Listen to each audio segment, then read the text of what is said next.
Om Swastiastu, selamat datang di perkuliahan dari Tiang di Bagus Lingga Kusmiti Wardana, biasa disebut Kuslingga, bisa dikenal Kuslingga, tentang Fawidia atau pengusade ya kalau dari sisi Bali. Di sini mungkin nanti akan kita jelaskan sedikit tentang Fawidia dan hubungannya dengan di sini juga dan asal usulnya. Oke, mari kita mulai perkuliahan ini. Oke, lanjut. Uh, Waidya itu sebetulnya adalah sebuah kata yang berasal dari kata Sanskrit yang artinya dokter atau tabib tradisional yang handal dalam pengobatan Ayurveda. Nah, ini secara umum telah dipakai di India untuk menyebut orang-orang yang sudah bisa untuk menerapkan Ayurveda itu atau mengimplementasikan Ayurveda tersebut. Ayurveda itu dikatakan sebagai sistem pengobatan India asli. Kemudian para praktisi senior itu atau guru dari Waidya itu disebut sebagai Waidya Raja, tabib raja yang biasanya beberapa keluarga kerajaan di India itu memiliki seorang Waidya pribadi dan kemudian orang tersebut disebut sebagai Waidya Raja atau Raja Waidya, tabib milik raja. Nah, teks-teks dari praktisi Ayurveda itu bisa dikatakan atau dikenal sebagai teks yang bernama Prana Acarya yang sebagai sumber dari teks-teks yang digunakan oleh para praktisi. Nah, itu sebagai apa namanya konsep atau kumpulan dari Ayurveda. Nah, tabib itu dikatakan sebagai gelar profesi di bidang kesehatan yang mempraktikkan pengobatan secara tradisional, biasanya menggunakan tanaman obat dan kekuatan sugesti. Nah, kalau dikatakan kekuatan tanaman obat, kita sendiri mengetahui bahwa Bali itu atau Nusantara Bali itu memiliki taru permane, yaitu beberapa banyak tumbuhan-tumbuhan yang bisa digunakan untuk meningkatkan suatu kesehatan atau menyembuhkan suatu penyakit, dan itu ada sumbernya. Dan kemudian dikatakan juga sebagai kekuatan ada apa namanya pengobatan dengan cara tradisional itu sebagai kekuatan sugesti. Maksudnya ini bagaimana pengobatan tradisional itu bisa untuk menguatkan energi atau vitalitas kita dengan kekuatan-kekuatan yang bisa dikatakan seperti misalnya menguatkan sisi energi dari klien agar bisa lebih kuat lagi dalam menjalankan kesehatannya atau menguatkan kesehatannya. Atau bisa dikatakan secara sugesti itu bagaimana mereka itu bisa lebih sehat dengan cara diberikan suatu mantra-mantra tertentu, atau juga bisa dengan mencari alam bawah sadarnya dengan konsep hipnosis, kemudian menguatkan diri mereka untuk bisa menjadi lebih nyaman, menjadi lebih kuat dalam jalani kesehatan mereka. Oke, selanjutnya ada sumber-sumber terkait dari Ayurveda. Nah, Ayurveda itu merupakan kitab berasal dari kitab tertua Hindu, yaitu Rigveda, Yajurveda, Samaveda, kemudian ada Atharvaveda, dan Ayurveda tersebut dikatakan sebagai Upaveda dari Atharvaveda. Nah, dalam Samhita dari Astanga Hridaya dikatakan bahwa Brahma Samrita Ayuho Wedam Prajapatim Adigrahat So Awisnau Tau Sahasraham So Atiputra Dikamunim Te Agni Pesa Dikamte Tupupak Tantrani Teniri. Jadi Brahma adalah sebagai pengingat Ayurveda, kemudian mengajarkannya kepada Prajapati. Dia Prajapati kemudian mengajarkan kepada Aswin, yang mungkin nanti kita bahas ya. Lalu mengajarkan kepada Sahasrara Indra, kemudian dia mengajarkan kepada Atri dan orang bijak lainnya. Mereka mengajarkan kepada Agni-Pesa dan mereka menulis risalah buku Ayurveda secara terpisah. Selanjutnya ada juga sumber-sumber terkait dikatakan di Astanga Hidayah juga tentang bahwa ketika penyakit mulai mengganggu kehidupan umat manusia, orang bijak di seluruh dunia berkumpul di lereng pegunungan Himalaya dan menegaskan untuk belajar pengetahuan dari Ayurveda dari Dewa Indra dan membawanya ke dunia untuk memberi manfaat kepada makhluk semua makhluk hidup.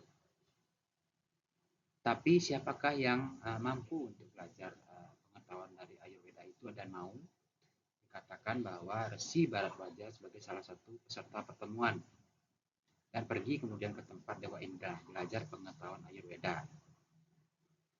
Nah, kemudian Kresna Atreya yang juga disebut sebagai Punawarsu Atreya, anak dari Resi Arti, mengajarkan pengetahuan ini kepada keenam muridnya, Agniwesa, Bela, Jatukarna, Parasara, Harita, Sarapani, dan mereka menulis risalah dan meletakkannya di hadapan guru mereka, Krishna Atreya, dan kumpulan para orang bijak.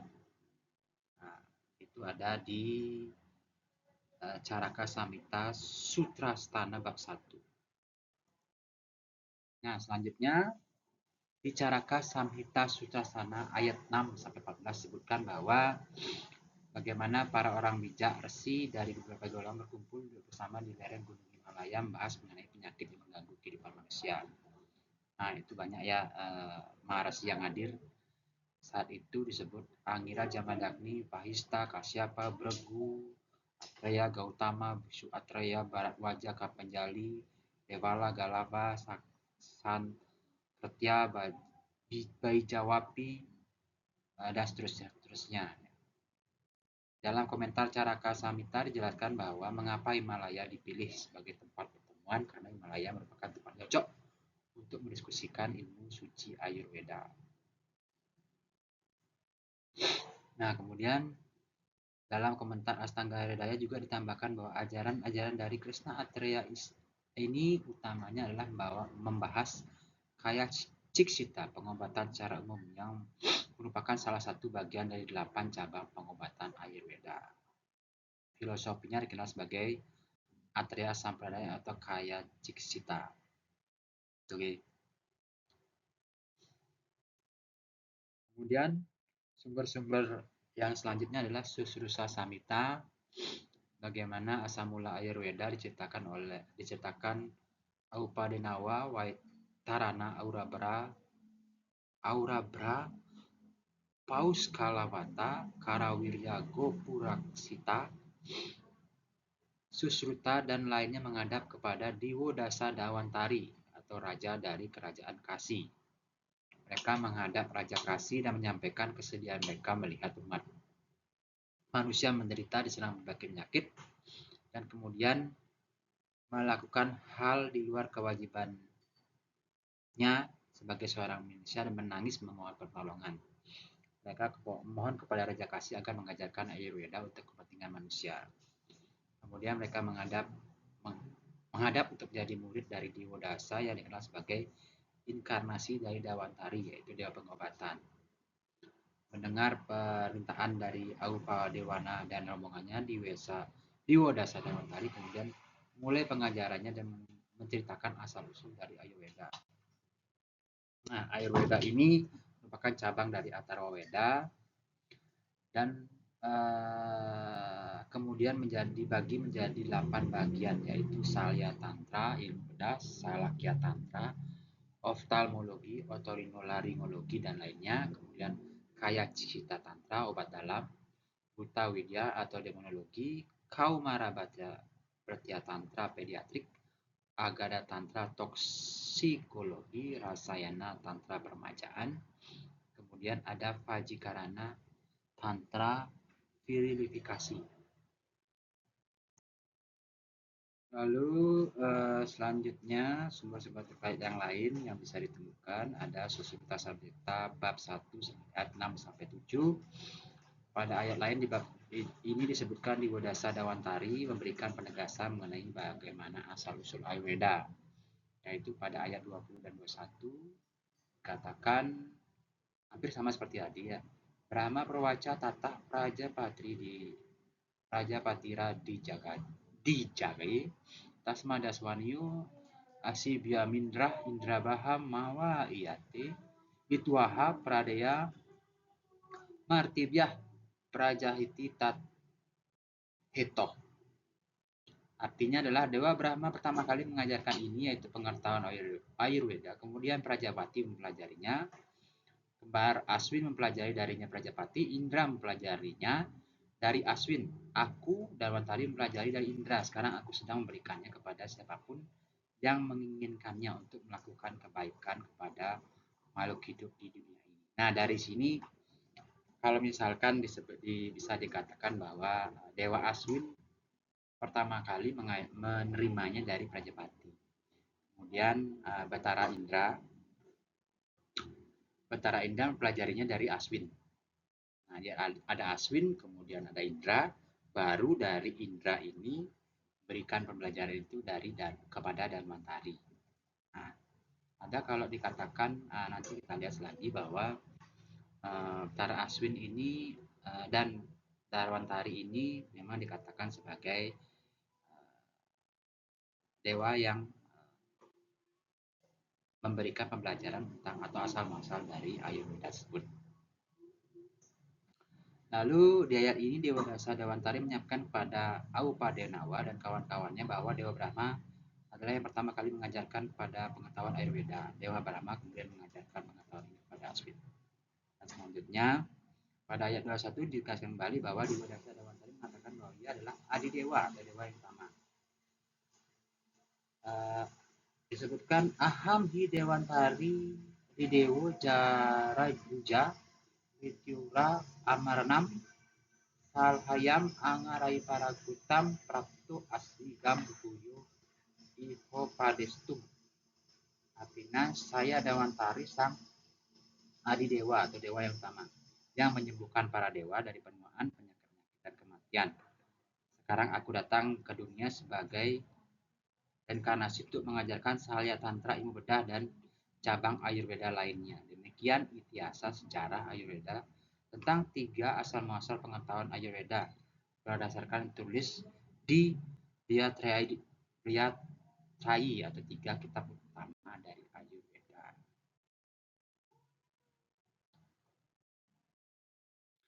Nah, dan sekarang kita akan membahas tentang Dewa Aswin. Nah, Dewa Aswin ini dikatakan sebagai dokter dari para dewa.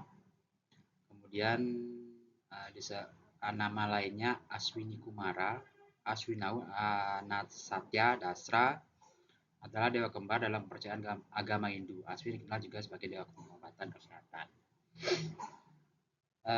Mereka adalah 2 bersaudara yang ramah dan suka menolong. Mereka diluluskan sebagai penunggang kuda yang membawa kemakmuran pada manusia serta menyembuhkan segala penyakit dan kemalangan. Nah, di Mahabharata terdapat juga beberapa inkarnasi dari Dewa Aswin. Nah, dalam kisahnya di sini disebutkan Raja Hastinapura itu dikutuk oleh seorang resi bersama Resi Kindama supaya tidak bisa mendapatkan keturunan. Hal ini disebabkan karena Raja Pandu sengaja membunuh Resi Kindama pada saat dia sedang kumpul dengan istrinya. Oleh karena itu Raja Pandu mendapat kutukan apabila ia berhubungan badan dengan istri-istrinya maka ia akan mati. Untuk menebus kesalahannya Raja Pandu kemudian turun tahta dan mengasingkan diri ke hutan selama bertahun-tahun bersama 2 istrinya Kunti dan Madri. Kunti yang memiliki anugerah dari Resi Durwasa untuk menatakan para dewa, dan dari dewa tersebut ia akan diberkati seorang anak. Nah, di sini kan kalau Kunti itu adalah Kunti dan Madri adalah ibu dari para Pandawa. Nah, Kunti kemudian memanggil Dewa Yama, dan dari Dewa Yama Pandu dikaruniai seorang putra yang bernama Yudhistira. Nah, Dewa Yama ini juga bisa dikatakan sebagai Dewa Dharma. Lalu dari Dewa Bayu, mereka dikaruniai Bima, dan dari Dewa Indra dikaruniai anak Arjuna.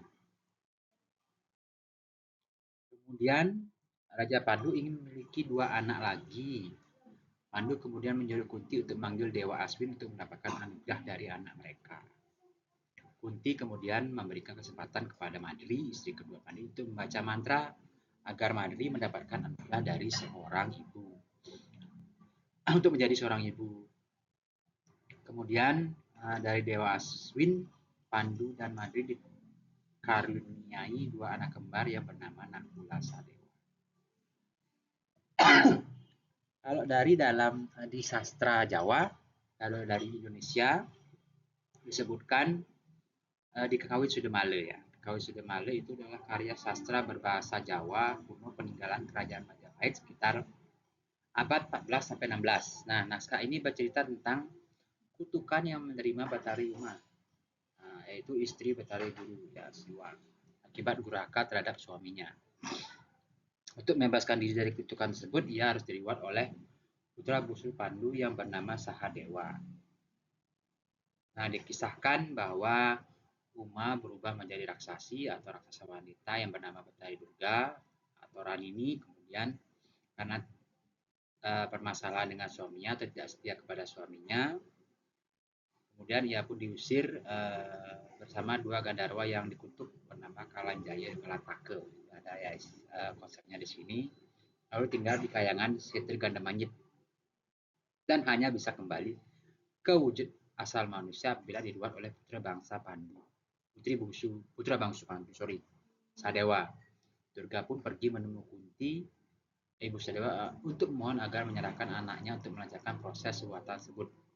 Namun Kunti menolak sehingga Durga mencoba cara untuk membujuk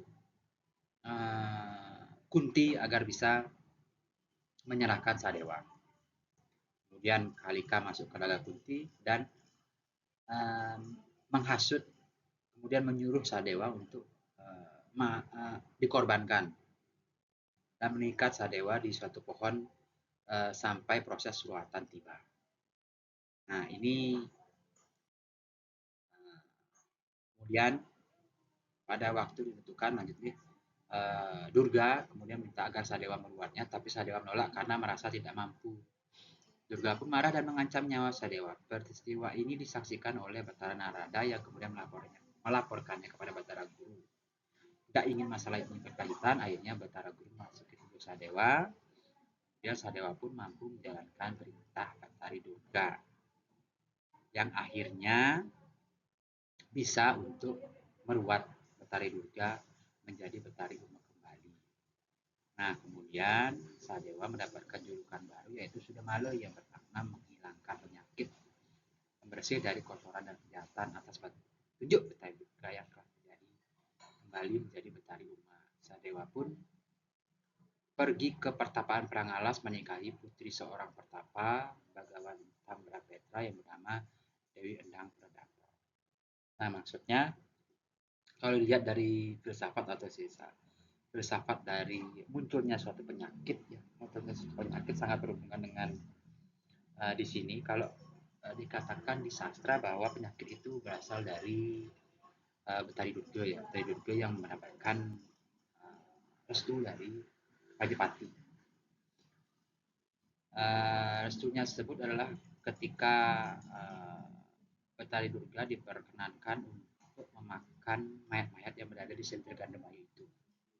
Ketika suatu waktu itu tidak ada mayat lagi.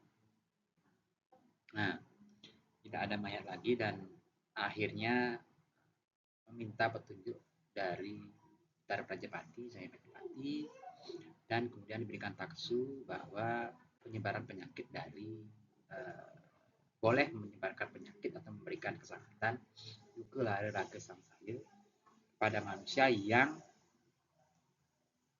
tidak menjalankan dharma, tidak menjalankan suatu aturan keagamaan atau suatu aturan kebajikan yang memberikan karma buruk. Artinya karma buruk itu akan diberikan duka lara doka sangsaya oleh Batari Durga. Nah, hubungannya dengan ini adalah terkadang kita tahu bahwa penyakit itu disebut lara atau suatu penyakit roge juga, roge penyakit itu.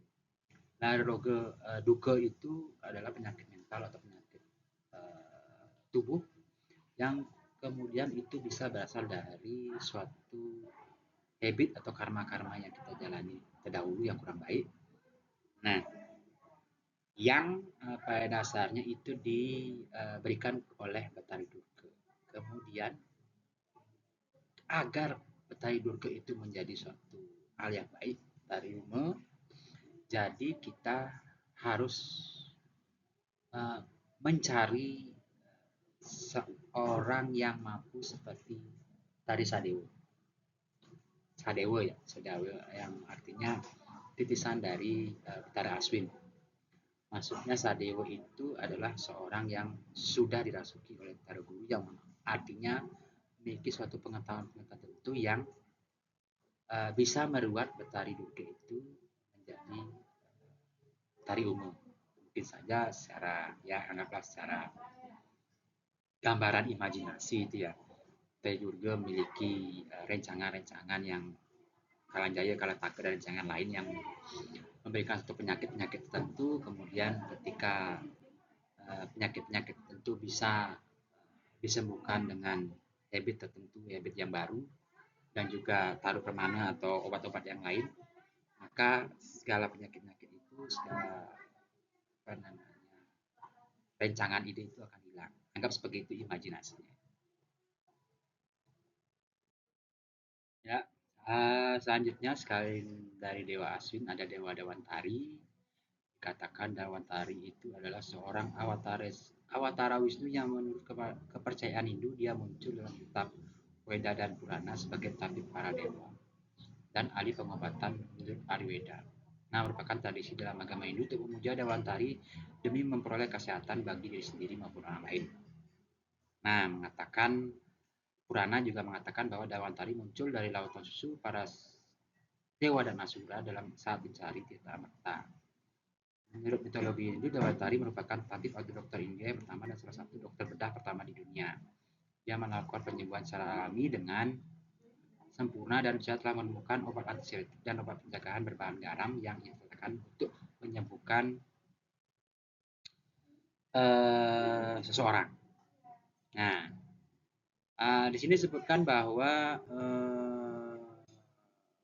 Dewantari itu muncul dari lautan susu para dewa dan asura saat mencari tirta amarta. Maksudnya kita kalau itu dari kisah itu dikatakan bahwa Pedawang Nala ya sebagai dasar dari apa namanya kisah tersebut, raja atau dewa dan raksasa itu bekerja sama untuk mencari suatu tirta amarta dari lautan susu para dewa dari apa namanya penarikan gunung untuk mendapatkan tirta amarta. Nah, itu secara filosofis itu bisa dikatakan bahwa ketika kita mencari suatu kesembuhan atau ilmu pengetahuan dari keadaan tertentu itu atau suatu penyakit, jadi bisa dikatakan suatu sirkulasi ya, sirkulasi maksudnya sirkulasi itu raksasa akan hadir atau mungkin penyakit akan hadir karena suatu hal.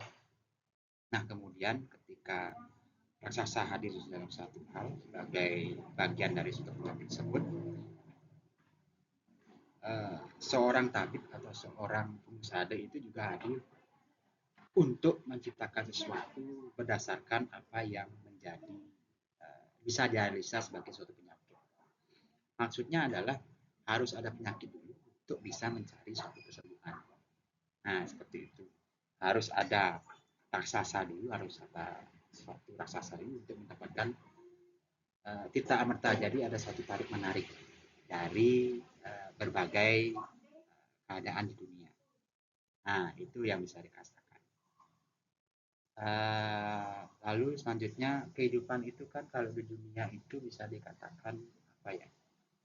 Kita hidup di namanya Sabta Loka ya, Purloka, Purwa, Swadana, Mahatapa Pesunnya loka yang artinya ketika sudah berada di burloka itu sendiri, burloka itu pun memiliki aturan-aturan tertentu yang artinya ya kalau bisa dikatakan satu loka itu kita berada di surga terbawah lah bilang. Dan selanjutnya ada sabtu berlalu, ada surga terbawah yang artinya ada aturan-aturan tertentu. Dalam hal ini kalau dari sisi kita itu adalah melaksanakan dharma. Melaksanakan dharma yang artinya ada aturan-aturan tertentu yang ketika tidak melaksanakan hal itu bisa menciptakan hal itu tadi, dihukum oleh dari durga, diciptakan duka lah dari sang saya sebut. Nah, itu adalah sifat dari raksasa. Nah, ketika raksasa hadir, ditarik lagi oleh para dewa yang menciptakan Tirta Amarta. Makanya kalau dari Burloka itu sendiri adalah konsepnya adalah keseimbangan. Kalau dari Ayurveda sendiri dan dari TCM ada juga kan, ada dari pengobatan lain. Ayurveda sendiri konsep itu sendiri ada Rubenede, kemudian Ayurveda ada Vata Pitta Kapha, keseimbangan, kemudian di tempat di Hindu itu ada Rubenede, ada Sattvic Rajas Tamas, tanya keseimbangan. Lalu ada juga Panas Nyam Dumelade kalau di versi Bali. Ada juga konsepsi juga Pancadhatu juga ada, itu juga termasuk dari keseimbangan. Nah kalau di Bali ini tentunya dari keseimbangan itu ada pemaknaan Dewata Nawasana, Wijaksana mungkin untuk memberikan suatu keseimbangan dari seluruh konsep uang. Nah kalau di diri itu ada Wijaksana yang artinya ada sang bang tangahing di dalam dirinya kita, karena caraku juga ada dalam dirinya kita, itu bisa dieksplor lagi untuk bisa memberikan suatu energi kesembuhan bagi yang membutuhkan. Kalau bisa dikatakan itu sugesti mungkin agak lebih dari itu ya, karena secara konsep ini juga memiliki namanya Pancamaya Kosa, ada namanya Pranamaya Kosa. Pranamaya Kosa itu badan energi itu yang mungkin bisa disusupi itu untuk disusupi suatu ruang-ruang energi itu yang dalam tanda positif kemudian mempengaruhi mana Maya Kosa badan pikirannya mereka, kemudian akan mempengaruhi Wijana Maya Kosa atau Wijana Kosa sebagai sumber kebijaksanaan untuk mencapai antakara sarira atau mungkin mendapatkan ananda Maya Kosa, kebahagiaan, kan itu yang paling utama. Nah, selanjutnya disebutkan Dewantari muncul dari Samudra Marta mengandungkan lautan sambil membawa cawan berisi amrita. Nah, kemudian ada simbolisme ya. Dari Dewa Dewantari disebutkan membawa memiliki 4 tangan, bawa cawan amrita. Nah, itu amrita, tirta amarta, lintah, sangka, dan cakra.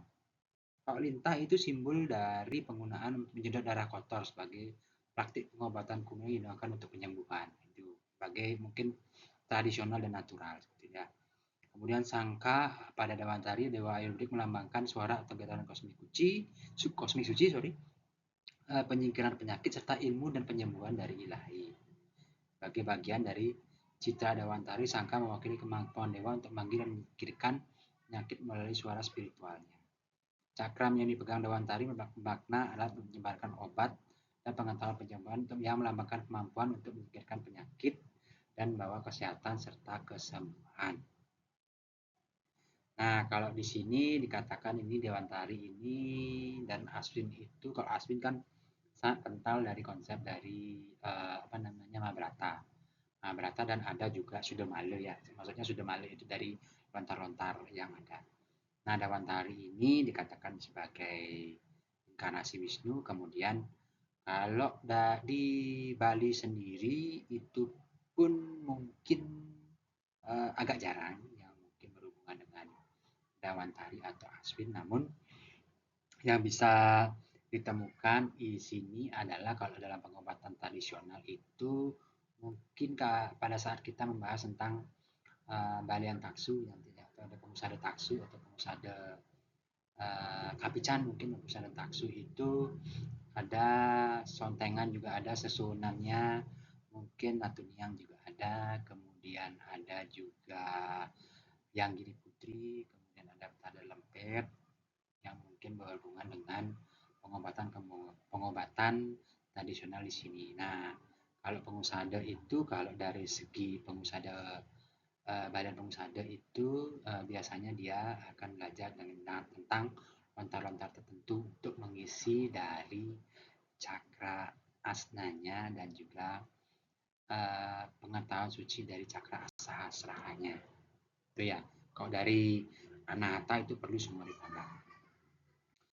Nah, untuk saat ini mungkin itu saja yang bisa saya sharekan. Nah, ke depan kita akan belajar tentang sedikit tentang memahami tato usada atau usada tato. Terima kasih, salam kebahagiaan dan salam semoga semua berada dalam lindungan semesta. Om Santi.